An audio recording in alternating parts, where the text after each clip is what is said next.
professeur Jean-Philippe Camnesanché, donc je suis chef de service de neurologie ici au CHU de Saint-Étienne. Et puis je suis coordonnateur du pôle médecine spécialisée, toujours au sein de nos CHU. J'ai donc une activité clinique, d'enseignement et de recherche. Et la recherche, elle est faite donc à la faculté de médecine Jacques Lisfranc, qui dépend de l'université Jean Monnet. Et notre laboratoire s'appelle laboratoire Synatac et travaille sur des biomarqueurs de neuropathie, de mécanismes auto-immuns et des neuropathies qui sont relativement rares. Dans le service, il y a plusieurs centres de coordination. Alors moi, je coordonne le centre référent pour les maladies du motoneurone et la sclérose latérale amyotrophique. Voilà, ensuite, on a les centres de compétences pour les syndromes paranéoplasiques et les encéphalite auto-immunes. Il y a aussi un autre gros centre dans le service qui est autour des maladies neuromusculaires rares, dont la coordination revient au professeur Léonard Féasson, mais je suis un membre très actif de ce centre-là aussi. Pour le centre SLA, ben, c'est des patients qui ont des scléroses latérales amyotrophiques ou maladies de Charcot.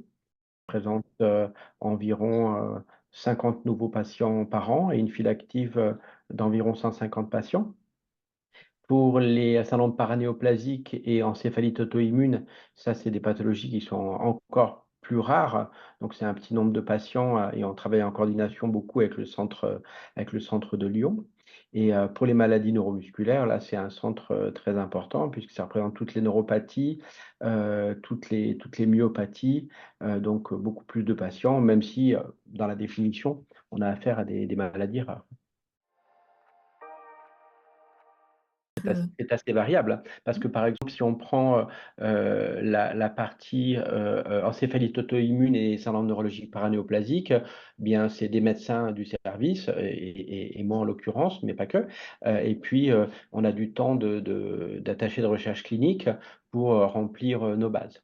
Si on prend la sclérose latérale amyotrophique, là je vous ai parlé tout à l'heure d'une prise en charge pluridisciplinaire. Alors je vais essayer d'oublier personne pour pas me faire gronder. Mais donc, il y a deux médecins, le docteur Kaminski et moi-même, mais aussi une infirmière coordinatrice, une psychologue, une assistante sociale, une ergothérapeute, une diététicienne. Donc, c'est vraiment pluridisciplinaire pour qu'à l'occasion d'une consultation, on puisse rendre le maximum de services aux patients qu'on va rencontrer, parce que ces maladies, bien sûr, vont toucher beaucoup de choses dans la vie courante, d'où ces différents acteurs.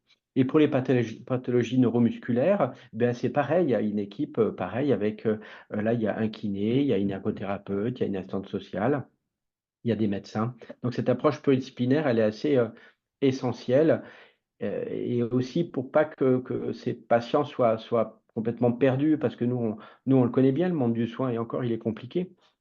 Mais là, tous les acteurs sont présents avec la même unité de temps et de lieu, ce qui permet aux patients de poser toutes ces questions et d'avancer sur tous les problèmes qu'ils peuvent rencontrer. Chaque centre a ses missions. Si on prend la sclérose latérale amyotrophique, bien dans le cahier des charges initial de la DGOS, parce que ces centres sont anciens maintenant, ils ont été créés en 2003 à Saint-Étienne. Il y a faire le diagnostic, annoncer le diagnostic, former les personnels de proximité et participer à la recherche clinique. Donc, dans le cadre du centre SLA, ben, on a une consultation pluridisciplinaire, on a des hospitalisations de bilan, il y a des suivis en consultation pluridisciplinaire, et puis il y a des formations effectivement de personnels paramédicaux, et puis des communications dans d'autres villes. Par exemple, assez récemment, on est allé au nord du département à Roanne pour expliquer la prise en charge de la SLA et se mettre à disposition.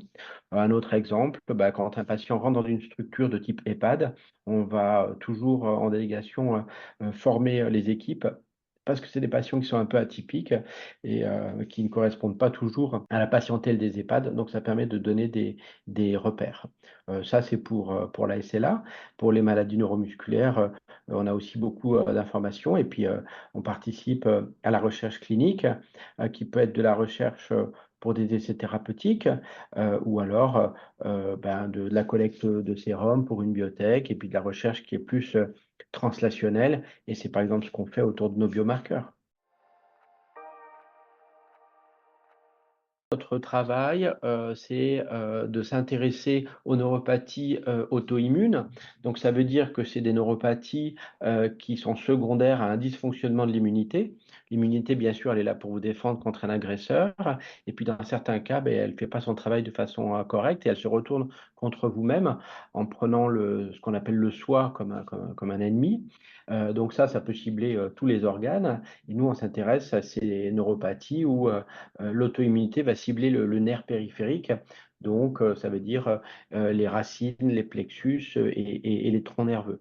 Donc, au sein de ces neuropathies auto-immunes, il y en a deux principalement. C'est les neuronopathies, donc qui vont cibler la partie très proximale des nerfs, ce qu'on appelle le ganglion rachidien postérieur, où est le corps cellulaire des neurones sensitifs. Et puis d'autres qui s'appellent les PIDC, pour polyradiculoneuropathie inflammatoire démyélisante chronique. C'est des neuropathies, elles aussi auto-immunes, donc, qui vont cibler la myéline, c'est-à-dire la gaine des axones dans les nerfs. Donc, c'est plus particulièrement sur ces deux types de neuropathie qu'on travaille.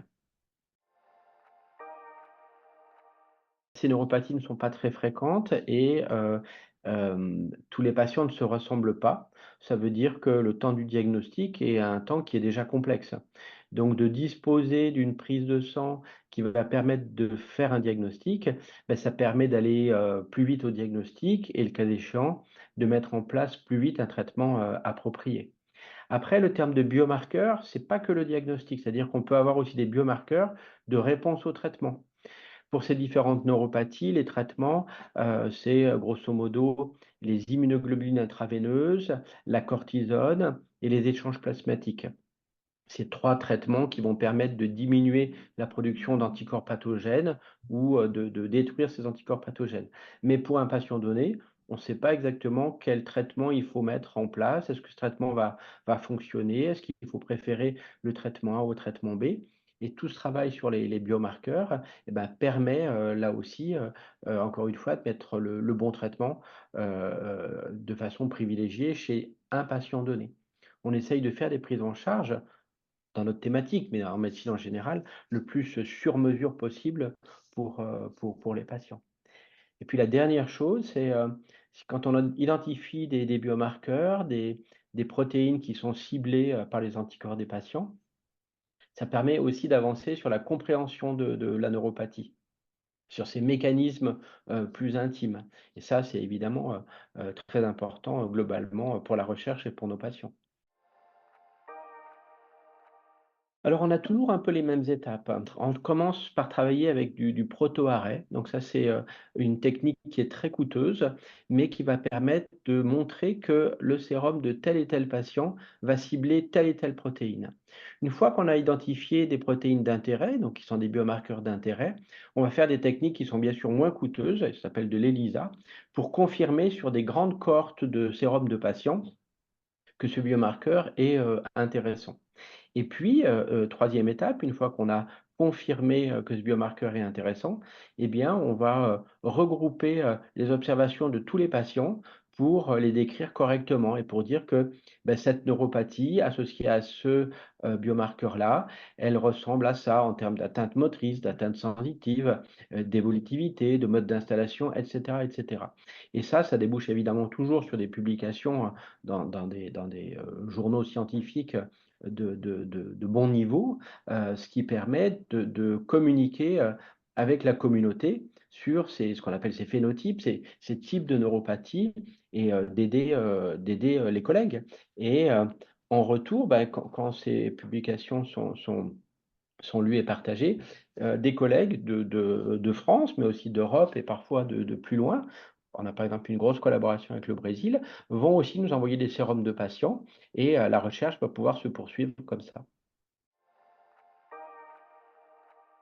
Le message que je veux mettre en avant, c'est qu'on fait du soin, on fait de la recherche et ce qui est important pour moi, c'est que cette recherche, elle est translationnelle. C'est-à-dire que c'est pas, quelque chose bien sûr, il y a des choses qui se passent avec des paillasses, avec des pipettes et tout ce que vous voulez, mais à la fin de cette histoire-là, de notre histoire de recherche, eh bien, on a quelque chose qui va rendre directement service aux patients. On va avoir, par exemple, si on prend les anticorps anti-FGFR3 qu'on a décrits, on les a décrits dans le labo de recherche et maintenant ils sont recherchés dans le laboratoire d'immunologie du CHU et les différents centres français ou même étrangers peuvent envoyer ces sérums, pour détection de ces anticorps. Donc c'est important, pour moi en tout cas parce que moi je suis un soignant et que cette recherche elle soit vraiment, accrochée à la prise en charge des patients, c'est pour moi quelque chose qui est primordial.